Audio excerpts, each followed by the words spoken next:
Hi guys, welcome to another tutorial. Today we will be discussing the introduction to AWS Bedrock.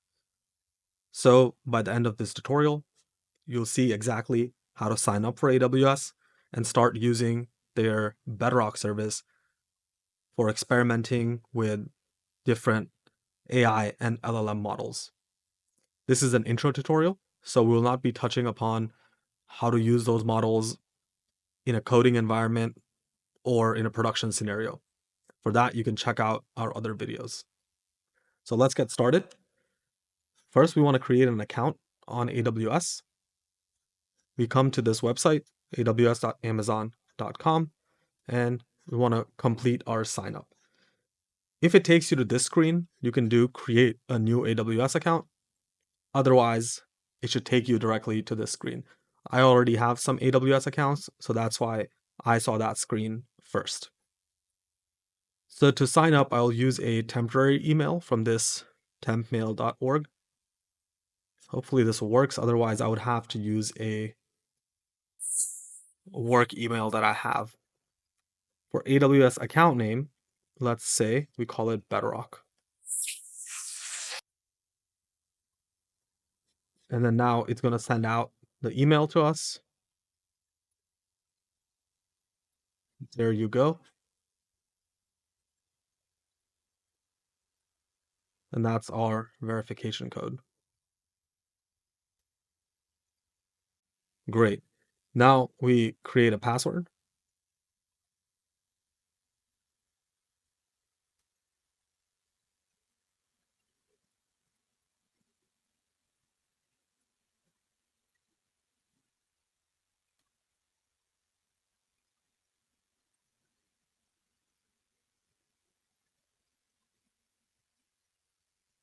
And here we sign up for the contact information. I'm going to do personal.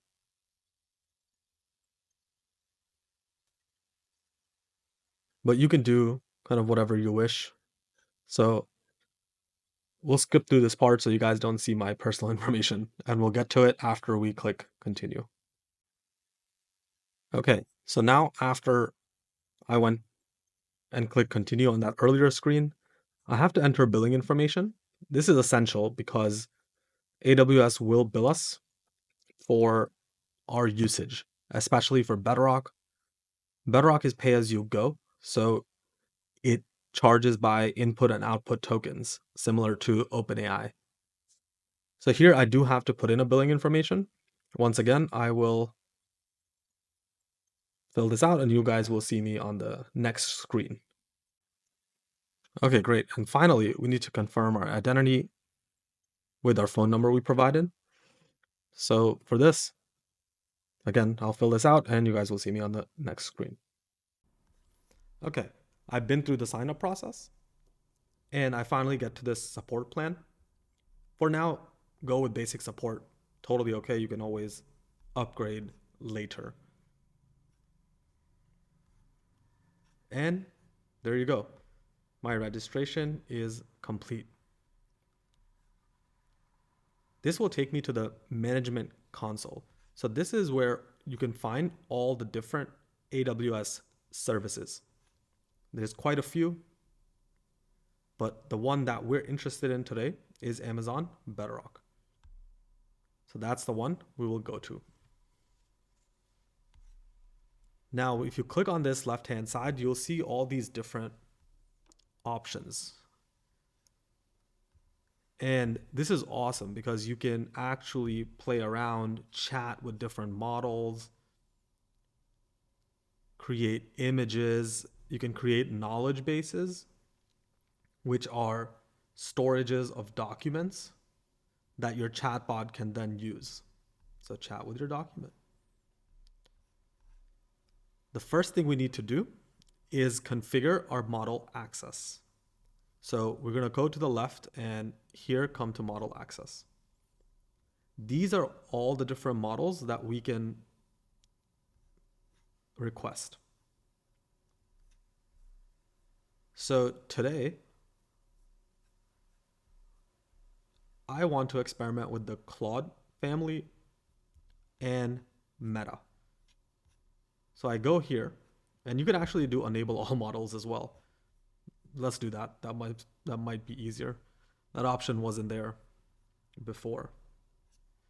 Now, one additional step for Claude, which is made by this company Anthropic, you have to provide your use case details.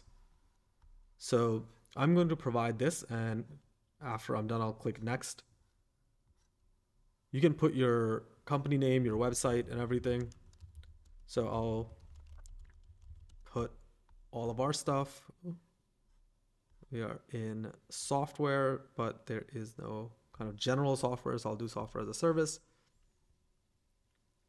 And let's say we want to make this we're experimenting with our internal documents. So we'll provide our use case here. Want to build a chatbot to read and respond from internal process documents. And I click next. And here you can see every model I've requested access to. Great. Submit. Awesome. The Anthropic piece may take some time to get approved, but every other model should be approved right away. So, okay, we're still waiting, submitting. And while this is happening, let me show you some more AWS features. So services, again, contain all the different services. You might have to go there if you want to build a full-scale deployed chatbot, connect your files to the chatbot, etc. This is your account tab. So you can find out of all the accounts here. This is the region tab. So this is where you can change your different regions. And we'll see why this comes into play in AI as well in a bit. But here now our access is almost done. As you can see, we have obtained access to mostly everything. There's some that are still in progress, such as the Anthropic Claude models. That is completely acceptable. And the meta ones we have gained access to. Now this one is Llama 3. If you're up to date in AI, you might know that Llama 3.1 was released. Why is that not here? And this is where the regions come into play. So Llama 3.1 currently is only available in US West 2, in the US regions. So if you want to use 3.1, we come to the Model Access tab again. And this time you see we have 3.1, 3.1, and 3. So to be able to use this, we can select these, click next, submit, and there you go. Access granted. Okay. So let's say I want to go back to Virginia because I just want to use Llama 3, not 3.1. And I want to see my Claude models, they've been granted access. Mistral models have been granted access. Great. So I can do a lot of things in Bedrock, and I'll go through them one by one to show the overview. Again, we'll do details in other videos. This will be the overview. So under foundational models, we have base models. These are the models that we just requested access to. And the ones we haven't received will show this kind of tab here. Custom models, these are fine-tuned models.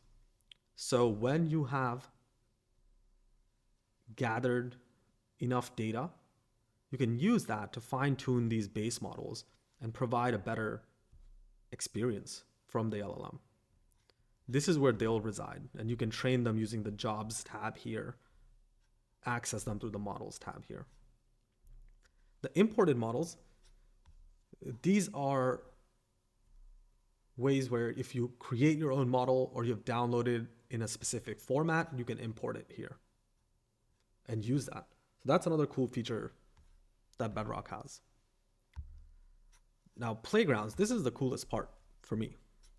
Here is where you can play around with the models themselves. You can select a model. I'm really curious with Llama 370B, let's say. You can add your system prompts, your temperature, top P, and see what they stand for. Very convenient.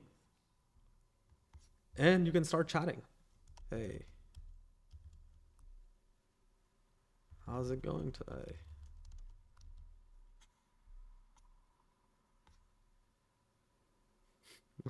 Awesome. So this is the best thing about Bedrock for me, because since you can control all of this and you know the response it will provide, when you're trying to evaluate models, you can do that very easily.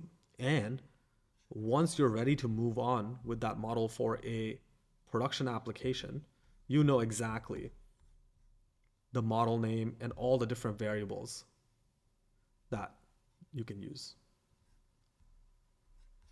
So now that's a chat playground. There's text, which is text generation, image for image generation. And this will help you get started and pick models right away. Builder tools. So builder tools are specific modules that Bedrock has that will help you build your full-scale application. So for example, prompt management. This is where you can store your prompts. And then your application can identify those prompts. So you don't have to worry about, oh, someone might change a few words in my prompt. You can track that here. Knowledge bases. This is Amazon's vector storage service. So here you can upload or connect your documents, and this takes care of querying them, getting responses from the documents, and all of those lower level details are taken care of. Like, for example, how to break up the documents, embedding models to use, how to do the search, etc. So this is a very powerful tool if you want to use to build a chatbot that references documents. Agents. Agents are a concept in AI where a series of steps is taken to get to a goal. So here you can create your agents and configure their thought process, which is the series of prompts that it takes to go from your question to the answer. Prompt flows. This is a prompt flow. So you can do this by creating a flow of the question coming in and how it should be dealt with. You can imagine a process diagram, for example, if the question is hateful, do X, otherwise do Y. So to me, this is one of the most powerful feature of Bedrock, all of these different builder tools. It really allows you to create a very rich chatbot experience. Moving on to the next section, safeguards.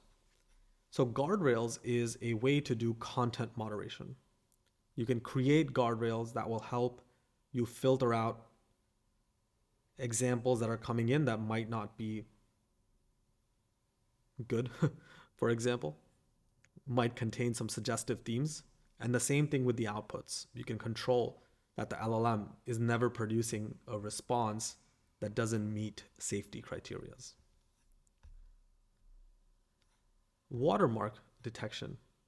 This one, to be honest, I have never used, but seems interesting. If you have an image-based use case, maybe it would be helpful.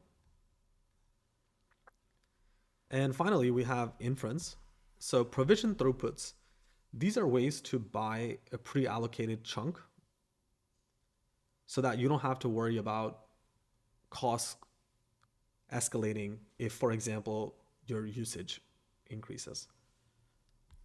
And this leads me to the AWS Bedrock pricing. So let's take a look at that. As I said, this is pay as you go. So for different models, you have different pricing. So for example, for on-demand pricing for image generator for different resolutions, different prices. For input tokens versus output tokens for different models. And the provision throughput is buying that hour. So if you do that, you pay a set amount for that particular time. And as to which one you should go with, if you're starting out and exploring, even building an MVP, the pay as you go is probably better for you. But if you have a much better understanding of your traffic patterns, then it's probably better to get the provision throughput pricing. And yeah, you can check all of these different models out and how they price. Okay, batch inference. So this again is a way to create a job that will run on many requests at one time and output. So for example, if you have a large data set that you're summarizing, for example, or multiple data sets, multiple PDFs, you can create a batch job so it can efficiently summarize all of those documents and then create a final result out of them. Then finally, model evaluation.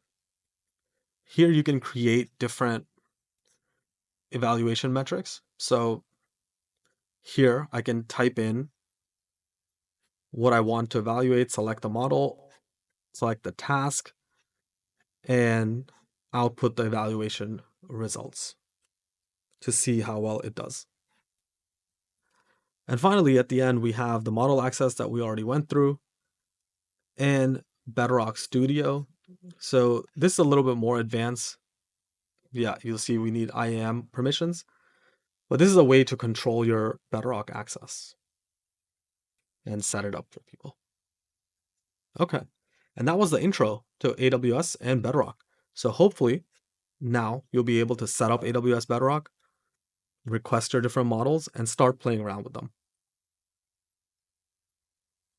Again, once you have a good idea on what you want to do, then you can take your different settings that you have figured out through the UI and build an application or a much more productionalized system with it. So thank you for watching, and I'll see you next time. Bye-bye.